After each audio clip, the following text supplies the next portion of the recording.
Everybody hear me okay? Um, I'm going to start. We kind of skipped over the opening words on accident. My fault. Sorry. Um, but it's no act of kindness is too small. The gift of kindness may start as a small ripple that over time can turn into a tidal wave affecting the lives of many.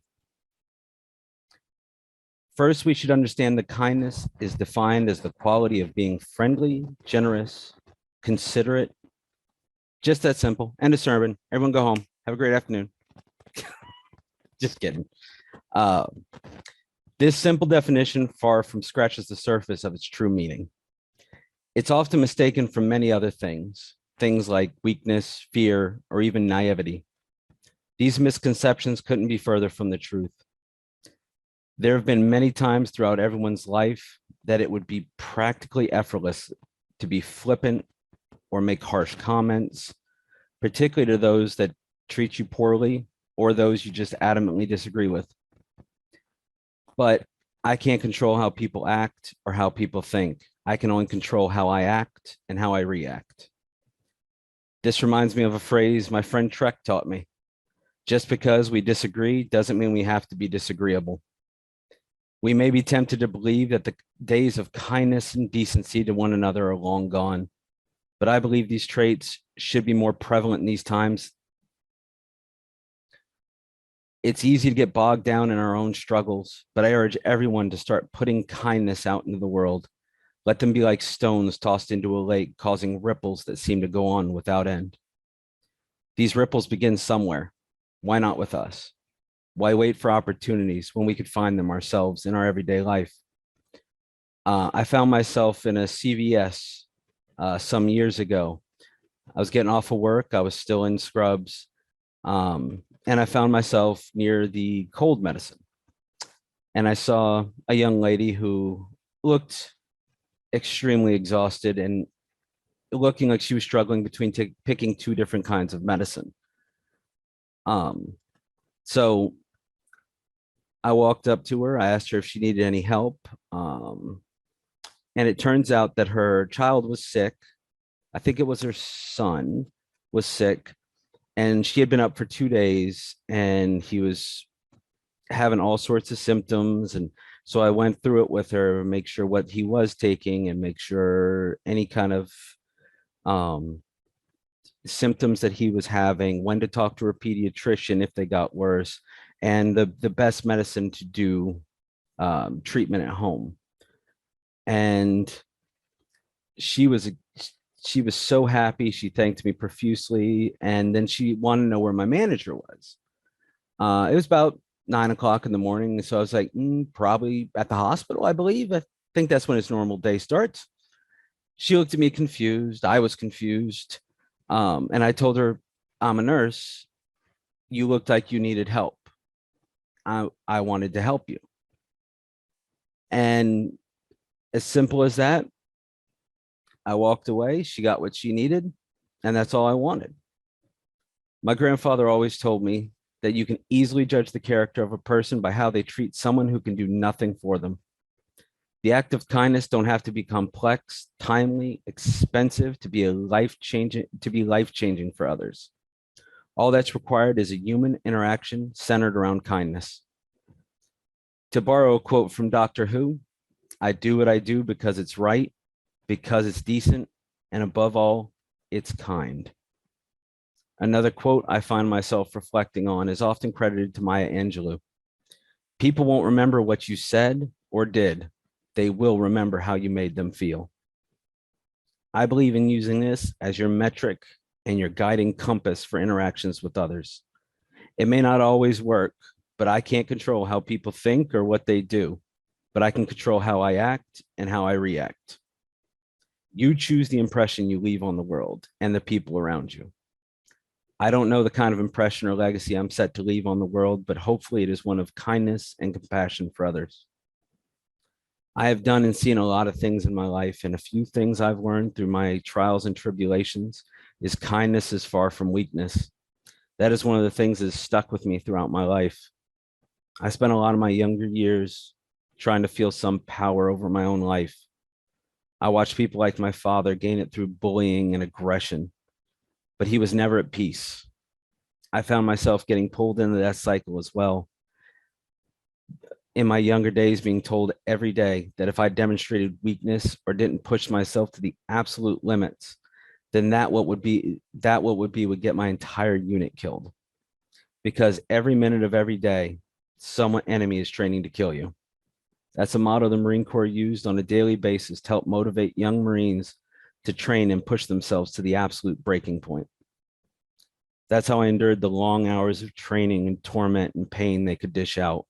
I pushed myself harder to be better, ever striving to improve, so not one of my fellow Marines would lose their life because of my inability to endure. I found that wasn't always the case when we deployed to Iraq.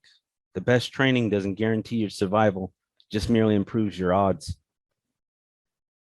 I have seen a lot of people laid to rest as a Marine. I've seen a lot of terrible people evade justice as a law enforcement officer. I've seen innumerable patients struggle with concerns of health of themselves and loved ones as a nurse. And I often have concerns for health and wellness of those around me and myself as well. From chronic illnesses and a healthcare system that is straining simply to stay afloat. These events, among many other trials and tribulations I have endured throughout my life, have left behind physical and psychological scars that I will endure the rest of my days. And while I cannot change my past, I have taken stock of its lessons. These lessons being that we are responsible for our own words and actions. That also means holding people accountable for theirs. That it's better to give people the benefit of the doubt. Most people will happily surprise you if given the proper chance. That attempted kindness done without concern for or expectation of reward will never be a wasted gesture.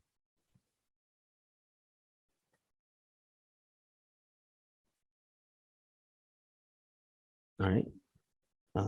Thank you, Kenny. It's fantastic.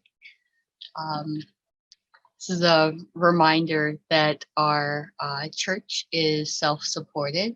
Your gifts of time and money are what sustains us.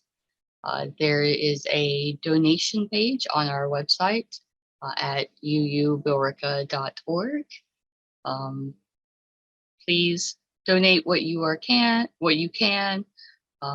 or contribute in the way that you are able. I'm gonna put the words to extinguish the chalice on our screens.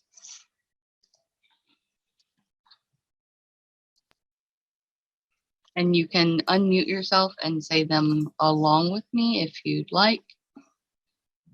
We extinguish this flame, but not the light of truth, the warmth of community, or the fire of commitment. These we carry in our hearts until we are together again.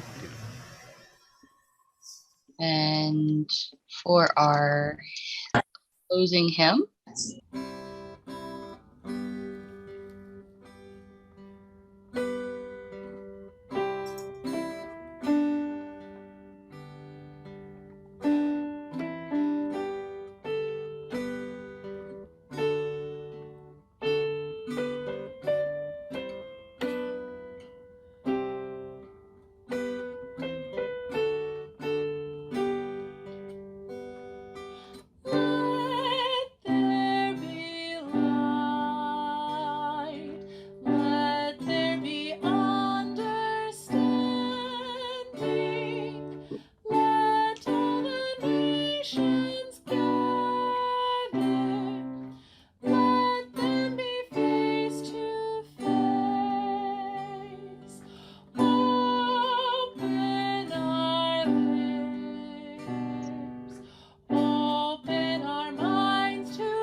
Ken, the benediction.